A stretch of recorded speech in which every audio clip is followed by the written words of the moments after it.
Hi guys, welcome to the fifth episode of NGMI Trades. Apologies for the tardiness of this episode. I've been traveling in Europe for 3 weeks. I thought I'd packed my microphone, but alas, I did not. So better late than never. I'm back, a little bit browner, a hell of a lot fatter, way too much red wine and pasta. But yeah, let's get into it. So, market recap.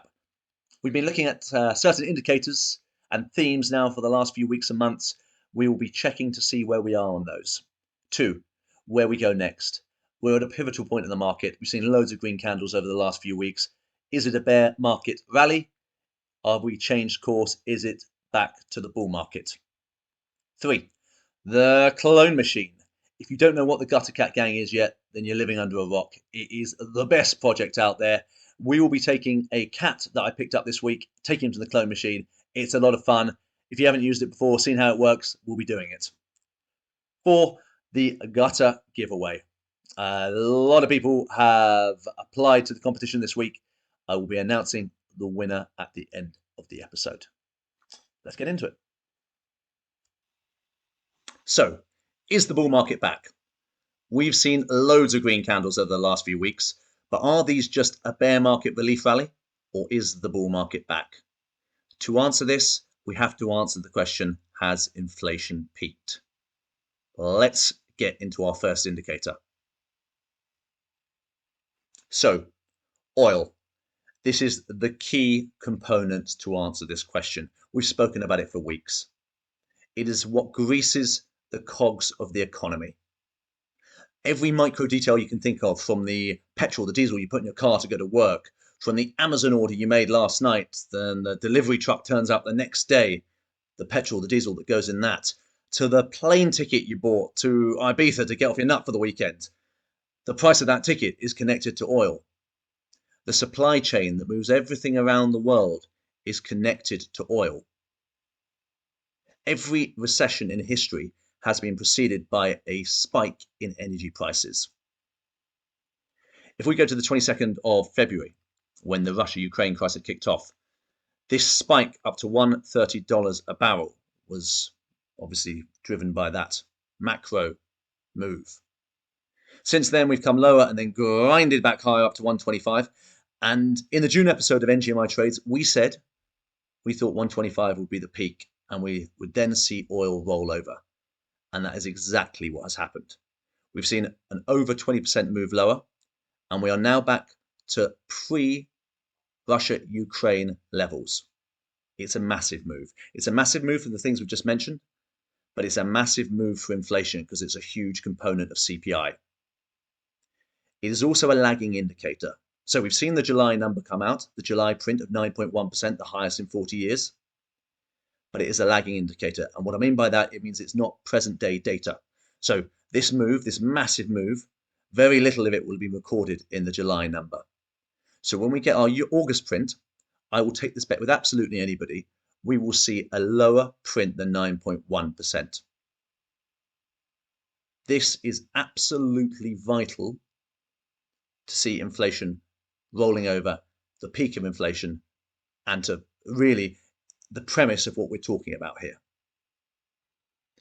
Now, we could go a lot deeper into inflation, but the core argument here revolves around the rollover in energy prices, which are then combined with demand destruction and massive inventories. Demand destruction, in other words, is the consumer spending less money, and inventories are your Walmarts, your big superstores, shops, whatever you want to say, whatever you want to call them, holding too much on their books and thus reducing prices to sell what they have.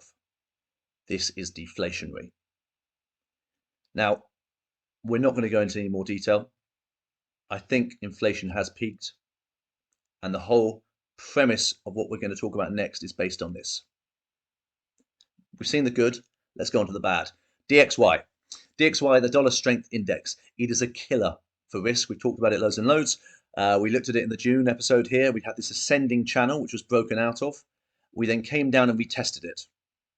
If we had broken down and fallen into the channel again, we would have seen risk assets take off.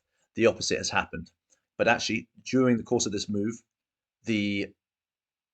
crypto in particular has really held its ground. It's been phenomenal to watch. Now I think this will be the peak, 109.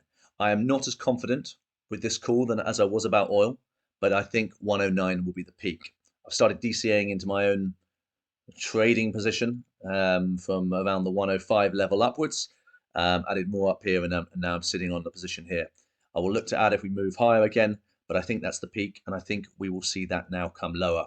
If we do, this will coincide with a late summer rally for risk, which is what we've talked about now for weeks, and we've been DCAing into that. And that's what we're going to look at next. Next, let's look at the markets. SPX. In our June episode, we talked about DCAing into risk, and essentially we caught the bottom. We were talking about buying risk when the whole market was bearish. Everyone said we were going to 3,000. Everyone said Bitcoin was going to 12,000. We bought the blood. And at this moment in time, we were right.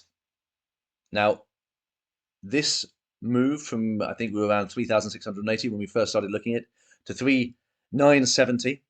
What is that? It's a 300 tick move, something like that, circa 10%.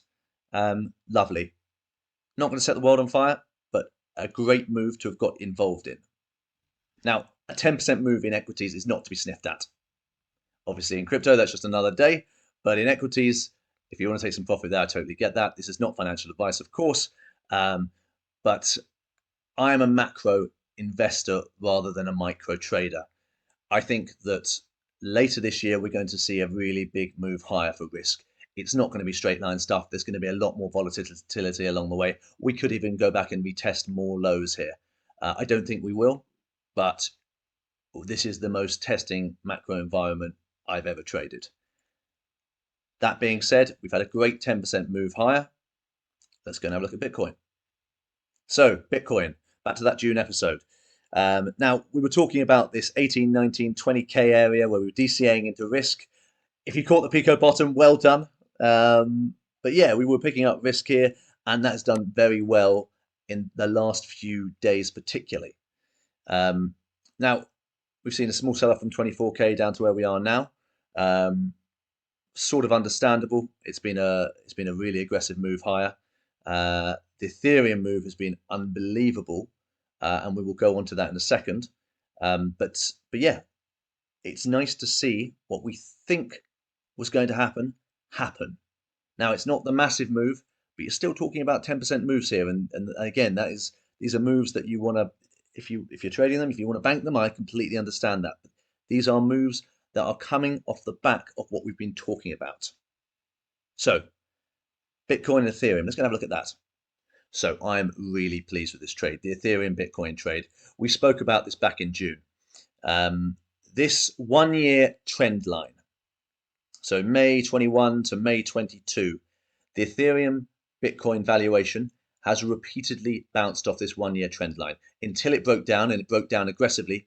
So after it broke down, we predicted it would move down aggressively, and we picked up risk at 5.1. Since then, we've seen an unbelievable run for Ethereum from $880 to over $1,600, almost 2x in the space of weeks. And then at this point here, this trend line, I have taken a big trade there. I've swapped my entire Ethereum stack back into Bitcoin because I believe we will bounce off that trend line and come back down here. It feels like the time is right for Bitcoin to make a move. Bitcoin dominance is dropping like a stone again. And regardless, on a US dollar basis, I think that if the market moves higher, it will be powered by a Bitcoin God green candle. Or if we move lower, Ethereum will bleed harder than Bitcoin. We'll see if this is the correct move or not, but I think at the current levels that we are now at 6.75, I mean, I got in at 7, but 6.75, personally, I would still be probably taking this trade because I think we will move lower. Again, not financial advice, it's just how I'm moving my money around. So yeah, that's where we are, guys. A brief recap. As always, keep an eye on oil, keep an eye on DXY, and keep an eye on the economic data that's coming out, because ironically right now, the grimmer the data, the more bullish this is for risk, because as well as inflation topping, peaking, rolling over, that combined with increasingly grim economic data will push the Fed's hand to pivot and change interest rate policy. And when they do, that is when we really see the rally that we've been talking about. So that's it for the macro side of things. We're moving on to NFTs and the gutter cat gang. It's off to the clone machine. So the clone machine. Some of you guys will have used this loads of times before. Some of you will have never used it. Some of you will never have heard of it. If you haven't heard of it, you've been living under a rock, because this is the best entry point for a blue chip NFT project. So come on, let's give it a go. I picked up a juice today, a cat juice, for 0.4, just under 0.4 of an Ethereum, 6811. Get that in. And we are going to clone a cat, quite obviously. So I picked up a cat earlier this week, a spinner hat with a Bitcoin chain. The combination, there's only 2 in the collection. Not that it's a super unique combination, but it's always interesting to see how stuff comes out. Now, there are only 2 in the collection, neither of which have been cloned yet. So let's clone this guy up. Here he is on the screen. We click clone and we're off. It ends up in the OpenSea wallet in about 5 minutes time. So I'm going to cut the video there and we're going to go straight to the wallet. And so here he is. Spinner hat, Bitcoin chain, 305 jersey. He's a banger. I am not a massive fan of the grey fur personally, but I think this combination of Bitcoin chain and 305 jersey is awesome. Anyway, he cost me 0.4. I'll stick him on the market for 0.6. Hopefully I get lucky, someone lifts him. We'll use that 0.2 to buy another floor clone, and that will be the next one for the next giveaway, which we are now swiftly moving on to. So, on to the winner of this guy. Obviously, I'm a massive gutter cat gang fan. I love what they're doing in the space. I love the community. And I love doing these because whether you're onboarding new people, which is always brilliant, or just rewarding members of the community. It's honestly my favorite project in the space, and it's my ride or die. So here we go. Winner of the VAT this week is the Hopeless Graduate at the Hopeless Grad. Congratulations, mate. Ping me a DM with your wallet address and I will send this guy over to you. Guys, as always, it has been a pleasure. I hope you've enjoyed it. Have a cracking week and I will catch you all in the next episode.